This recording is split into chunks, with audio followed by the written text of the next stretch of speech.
শহরের বেশ কয়েকটি ছাত্রীনিবাসে নিম্নমানের খাবার পরিবেশনের অভিযোগ উঠেছে এবং এই অভিযোগ বলেই সেই ছাত্রীনিবাসগুলো পরিদর্শনে গেলেন ত্রিপুরার শিশু সুরক্ষা অধিকার কমিশনের প্রতিনিধিরা।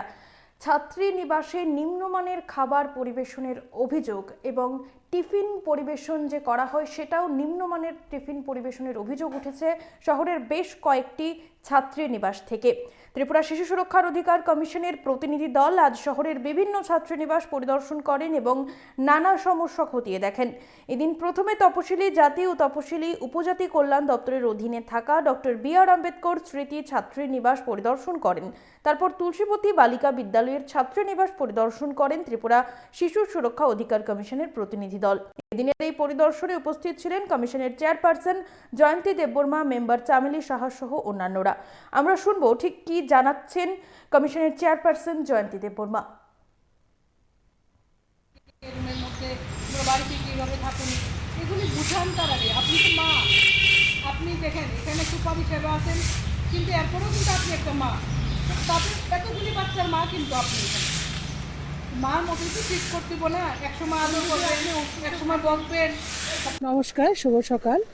আজকে আমাদের Tripura commission for protection of child rights অর্থাৎ শিশু কমিশন থেকে আমরা প্রত্যেকটা বিদ্যালয়, হোস্টেল ভিজিটে বের হয়েছি, যাতে প্রত্যেকটা মেয়েরা, বিশেষ করে বাচ্চারা যেন সুস্থভাবে থাকে। প্রত্যেকটা বিদ্যালয়ে হোক অথবা হোস্টেলে তারা যেখানে থাকে তাদের সুবিধা যেন হয় সব বিষয়ে, এবং সেটা তদারকি করার জন্যই আজকে আমাদের কমিশনের তরফ থেকে আমরা বের হয়েছি। আজকে সারা ত্রিপুরা ব্যাপী আমরা প্রত্যেকটা জায়গায় যাব, যাতে কোনো জায়গায় যে জায়গাতে মেয়েরা থাকে বা বাচ্চারা থাকে, বিশেষ করে বাচ্চারা যেখানে থাকে সেখানে যেন তারা সুস্থ পরিবেশে থাকতে পারে, তাদের খাওয়া পড়াতে যেন কোনো অসুবিধা না হয়, সেটা দেখার জন্য আজকে আমার সাথে আমার মেম্বার সহ আমরা বের হয়েছি। মেম্বাররা আছেন চামেলি সাহা এবং মনিকা দেববর্মা এবং আমার অফিস স্টাফ মিতালি দত্ত।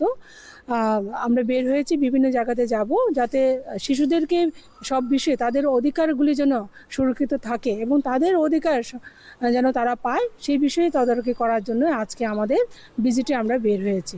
এখন তো গেলেন, কিরকম দেখেন হোস্টেল, সরকারি হোস্টেলগুলো? সরকারি হোক বা প্রাইভেট হোস্টেলগুলি হোক, আমরা সব জায়গাতে যাচ্ছি।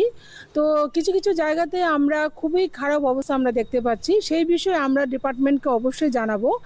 যে যে হোস্টেলগুলি ট্রাইবাল ওয়েলফেয়ার ডিপার্টমেন্টে হোক বা অন্যান্য যা ডিপার্টমেন্টগুলি আছে, সেখানে আমরা এই হোস্টেলগুলির বিবরণ তুলে ধরবো এবং আমাদের কমিশন থেকে আমরা অবশ্যই চিঠি দেব, যেন এই হোস্টেলগুলির অবস্থা পরিবর্তন হয় এবং বাচ্চারা যেন তাদের যে থাকা খাওয়াতে কোনো অসুবিধা না থাকে, সেই বিষয়ে আমরা অবশ্যই আমাদের কমিশন থেকে যথাসম্ভব চেষ্টা করব। খাওয়ার একটা বিষয় সামনে এসেছে, এটা হোস্টেলে আবার রাত্রে খাই, এই বিষয়টা কি? হ্যাঁ, আমরা যারা খাওয়ার দায়িত্বে থাকেন তাদেরকে আমরা চিঠি দেব, যেহেতু বাচ্চারা যারা মিড ডে মিল খাওয়ানো হয় স্কুলে ক্লাস 8 অবধি, কিন্তু 8-এর পরে যারা বড় বাচ্চারা আছে তাদের জন্য খাওয়া ব্যবস্থা যেন থাকে স্কুলে আসার পরে। তো সেই বিষয়ে সমস্ত বিদ্যালয়ে যারা যে হোস্টেলগুলি থাকে, প্রাইভেট হোক বা গভর্নমেন্ট হোক, সেখানে 2 বেলার পরিবর্তে 3 বেলা খাওয়ানোর জন্য, বিশেষ করে ভাত খাওয়ানোর জন্য, সেই বিষয়ে আমরা অবশ্যই গভর্নমেন্টের যে ডিপার্টমেন্টগুলি আছে সেগুলিকে আমরা চিঠি দেব, যেন তাদের খাওয়াতে কোনো রকম অসুবিধা না হয়। এবং টিফিনের যে কোয়ালিটি আছে সেটা রোজ যেন চেঞ্জ করা হয়, তাদের জন্য দুধ থেকে আরম্ভ করে বিভিন্ন রকমের যে প্রোটিন জাতীয় খাবার সেগুলি যেন অবশ্যই দেওয়া হয়, সেই বিষয়ে আমরা কমিশনের তরফ থেকে চিঠি জানিয়ে ওদেরকে জানাবো যেন তাদের সুব্যবস্থা রাখা হয়।